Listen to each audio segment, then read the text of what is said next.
Bienvenue sur Africa 24. Au sommaire de votre journal Financia, le Burkina Faso et la Banque islamique de développement ont signé cette semaine plusieurs accords pour développer les infrastructures du pays. 200 millions de dollars seront investis dans la construction de routes et dans l'énergie solaire. Le Mali aussi souhaite relancer son économie. C'est dans cette perspective que se place la foire d'exposition internationale qui a ouvert ses portes ce jeudi à Bamako. La coopération Sud-Sud y tient une place de choix. Et en fin d'édition, nous ferons le point sur les marchés boursiers africains de ce vendredi.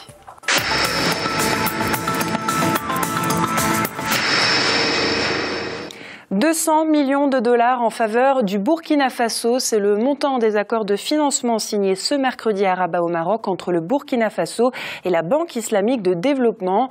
La BID soutient la relance de l'économie burkinabé. Plusieurs secteurs économiques sont concernés, comme nous l'explique Kessioué Bimartel. Alors que le Burkina Faso accomplit sa transition politique après le départ forcé de Blaise Compaoré en octobre dernier, le pays doit parallèlement assurer sa relance économique. La série d'accords signés cette semaine avec la Banque islamique de développement s'installe dans cette dynamique. Le montant des conventions entre Ouagadougou et la BID s'élève à près de 200 millions de dollars. L'emprunt accordé par la Banque islamique de développement, c'est-à-dire prouve qu'on continue à faire confiance au pays. Donc ça contribue à la relance de l'économie. Et l'équipe qui a été mise en place est très très dynamique à ce niveau-là, d'autant plus que nous savons que le Burkina Faso est un ancien membre de la Banque islamique de développement dont la relance de l'économie est bien partie là-dessus parce que vous avez plusieurs projets qui concernent pratiquement tous les secteurs dans lesquels l'économie burkinabé a des besoins.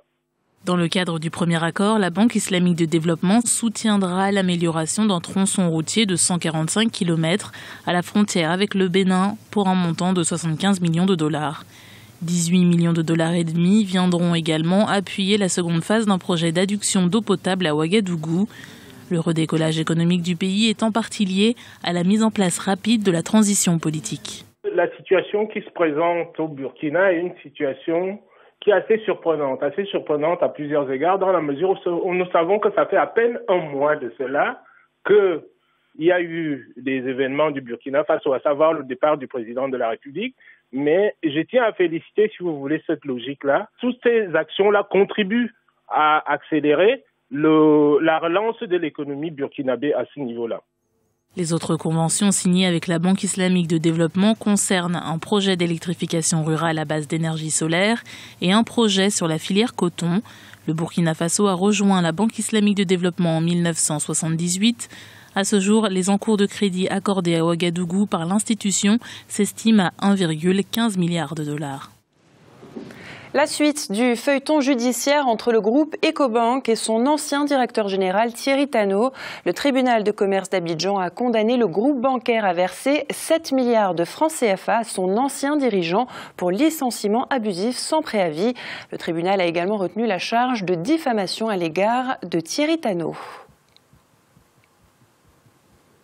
À l'instar du Burkina Faso, nous l'avons vu, le Mali est également dans une phase de relance de son économie. Une volonté qui s'affiche dans les allées de la foire d'exposition internationale qui a ouvert ses portes ce jeudi à Bamako. L'événement a été inauguré en grande pompe par le président de la République, Ibrahim Boubacar Keïta. Il en a profité pour mettre en avant la coopération Sud-Sud, notamment avec le Maroc, pays invité d'honneur de cette année. Les détails d'El Hadj Ndiaye. La foire Exposition internationale de Bamako-FEBAC a ouvert ses portes ce jeudi 15 janvier au Mali. Cette 11e édition est le rendez-vous des opérateurs économiques des secteurs publics, parapublics et privés du Mali et de la sous-région. La manifestation se tient sous le signe de la relance économique du Mali. Ce pays d'Afrique de l'Ouest a connu au cours des 2 dernières années des crises multiformes. Malgré ces moments extrêmement difficiles, notre pays, le Mali, est resté debout.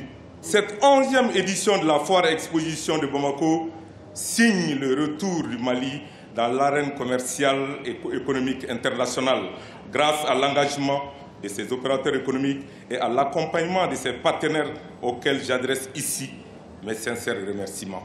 Le président malien Ibrahim Boubacar Keïta a présidé la cérémonie d'ouverture de la 11e édition de la FEBAC. À cette occasion, il a exprimé ses remerciements au Royaume du Maroc pour avoir rehaussé l'éclat et le niveau de professionnalisme de cette manifestation dont il est l'invité d'honneur. Le Maroc, attaché à la coopération sud-sud, ne ménagera aucun effort pour accompagner le Mali, pays frère et voisin, dans les secteurs socio-économiques que votre pays estimera prioritaires. Pour la première fois, la FEBAC s'articulera autour de deux composantes, les salons professionnels appelés B2B et l'exposition vente. Elle devra se poursuivre jusqu'au 25 janvier prochain au Parc des Expositions de Bamako. Investment Partners cède la moitié de sa participation dans la banque kenyane Equity Bank. Le fonds de private equity dédié à l'Afrique a choisi de céder ses parts à la société d'investissement norvégienne Norfin Invest AS.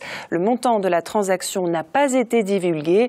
On sait néanmoins que l'opération porte sur 12,22% du capital de la banque, soit près de 453 millions d'actions.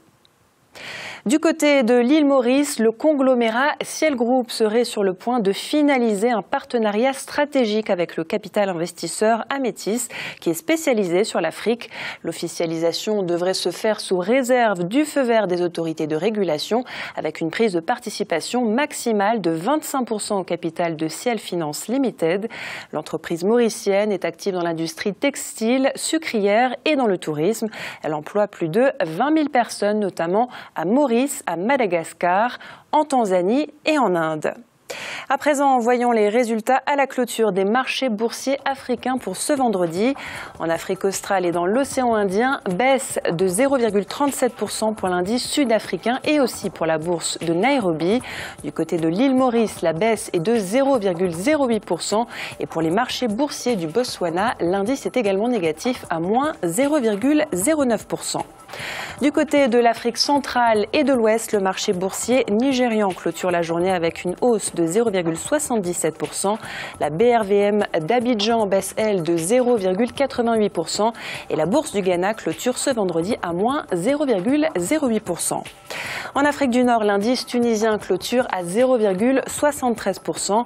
Celui de l'Égypte augmente de 0,12%. Enfin, au Maroc, c'est plus 0,2% pour le Mali. Voilà pour l'actualité économique de ce vendredi 16 janvier. Restez sur notre antenne, l'information continue sur Africa 24.